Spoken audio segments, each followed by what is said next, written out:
You're listening to Emerson Whitner's NXT Report on the Angry Marks Podcast Network.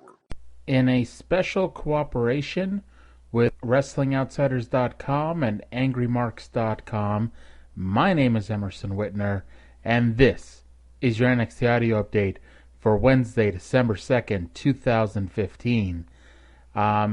Just going to quickly plug, I'm going to do a big plug at the end, but WrestlingOutsiders.com, if you're listening to this elsewhere, it was just launched yesterday on Wednesday morning, December 2nd. Please check it out. It is 100% free audio, 100% of the time. But before we plug that too much, let's talk about NXT, shall we? 2 weeks before NXT TakeOver London, and tonight's show was all about getting the main faces over, who are going to be all a part of that show. It kicked off with Baron Corbin finally defeating Ty Dillinger. They were supposed to wrestle a couple weeks ago. However, Apollo Crews ran out and attacked Baron Corbin because Corbin had attacked Crews and cost him his NXT title shot. So now we're actually getting the Corbin-Dillinger match. I haven't mentioned this in a while, but Corbin really does have one of the best entrances on NXT. Dillinger is now a babyface, so Corey Graves, the most obnoxious announcer in wrestling, talked about how he used to like Dillinger so much until he started riding with him. So, yeah. Corbin laid out Ty with an impressive-looking spinning slam in the first 10 seconds of the match, so the match didn't look like it was going to last very long, but it did. It went about 3 or 4 minutes. Corbin did this wacky move where he set Ty up for what looked like a T-bone suplex, but instead he kind of flipped him around and threw him down so he landed on his back. Ty made a brief comeback, complete with a Thez press, but of course he went down to the end of days. It was announced that next week, Apollo Crews and Finn Balor will face their NXT TakeOver opponents, Samoa Joe and Baron Corbin, in a tag team match playa.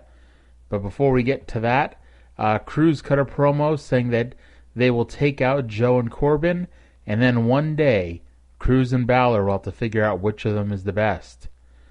Tommaso Ciampa was cutting a promo with a man by the name of Alex. He's a new backstage announcer, and Ciampa mentioned that he's known Samoa Joe for years, but now something has changed. Joe is dangerous, but Ciampa has nothing to lose.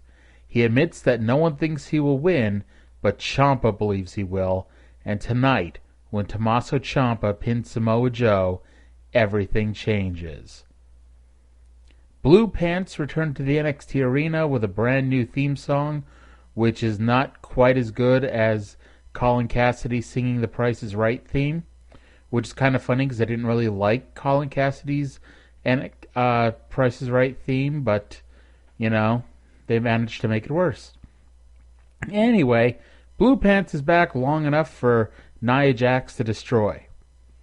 Nia Jax beat the holy living cannolis out of Blue Pants, and once again this week, Nia Jax used a move that would be a much cooler finisher than her actual finisher, hitting a beautiful-looking tilt-a-whirl shoulder breaker.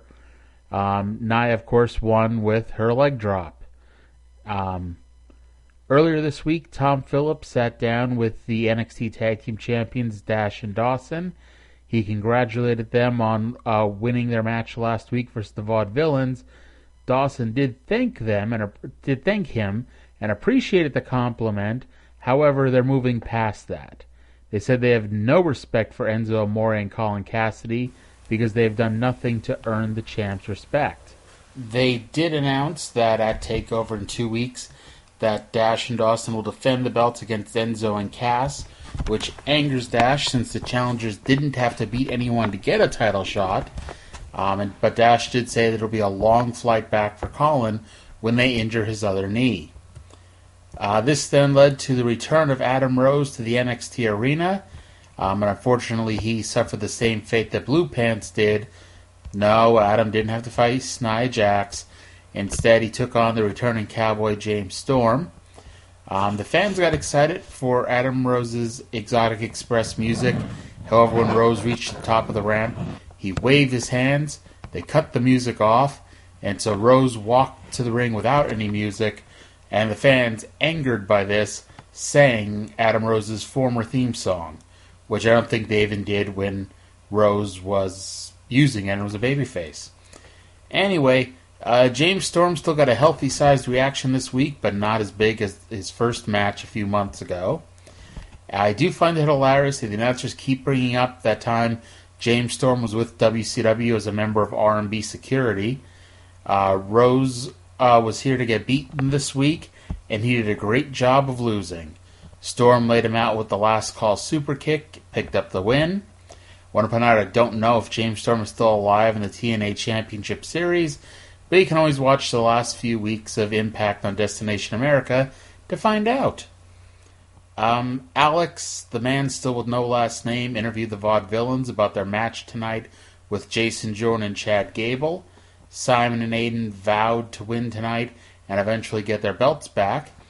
Gable and Jordan walked in, stated they're going to win and one day become champions. And Gable made a joke about how it's harder to leave Full Sail every week.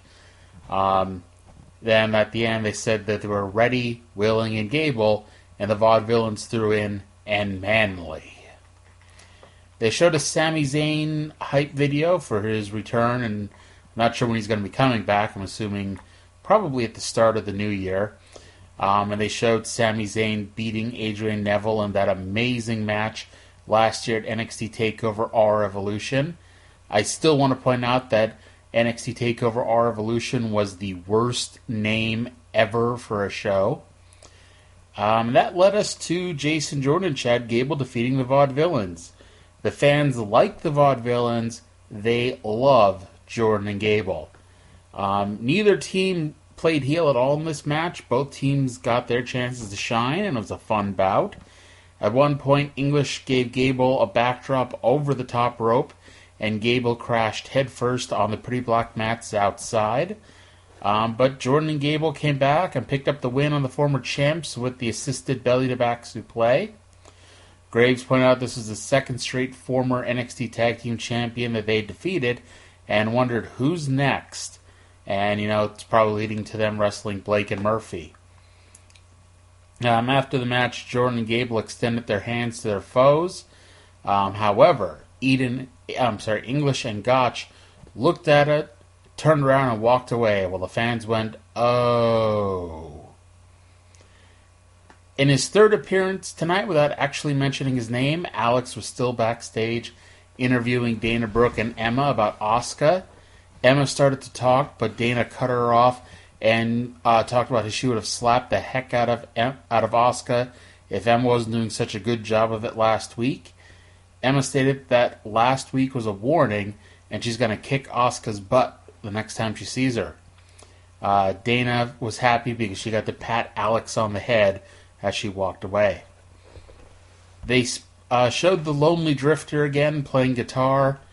No idea who it is. I seriously don't recognize him, but I'm sure he's coming to NXT. If not, well, it's a nice musical interlude in between the matches. Emma was up next to tap out a young blonde woman from New Jersey named Liv Morgan. Liv, L-I-V, like Liv Tyler. Liv is from New Jersey, so Corey Graves, Mr. Obnoxious, got to use all of his New Jersey Sucks material, and I hate the man so much that I can't even be bothered to use any of my New Jersey Sucks material. Emma brought back the Tarantula, which she hasn't used in a while, hit the Emma Sandwich, and eventually tapped out Liv with the Emma Lock after her own version of the Curb Stomp. Emma was celebrating in the ring when Asuka appeared on the big screen, beating on a heavy bag, and told Emma she would see her in London. Emma tried to put on a brave face, but the fans chanted at her that Asuka is gonna kill her. Finally, in his fourth appearance on the show, Alex got a last name. It's Reyes. And he got to interview Bayley. Bayley said that Nia Jax made her intentions clear last week when she attacked Bayley and left her lying. Bayley had to scratch and claw her way to the top, and while she's never faced someone so large, she's willing to accept the challenge head on. Nia walked up, smiled, and walked away.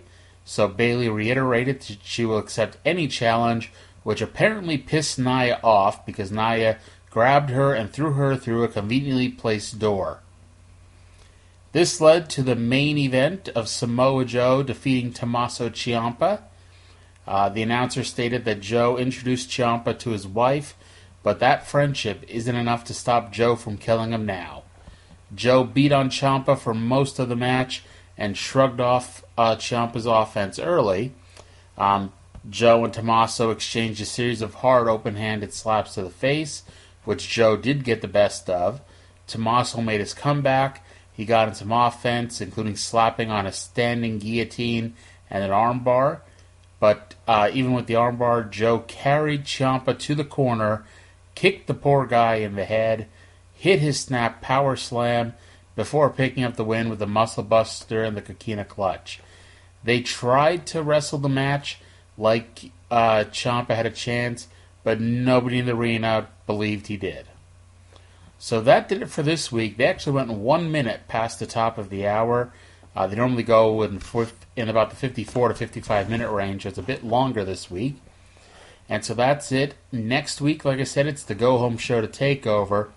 Well, before I go, I do want to give a hard pitch for WrestlingOutsiders.com to all you fine people listening to this on the Angry Marks Podcasting Network.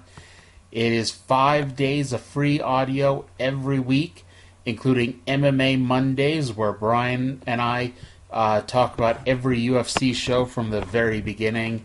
There's the Wrestling Outsiders podcast, which the 100th episode is up as we speak right now. And on Fridays is the Emerson and Lauren show, the greatest show ever posted on a wrestling website that has absolutely nothing to do with wrestling. So check that out, please and thank you. That's WrestlingOutsiders.com.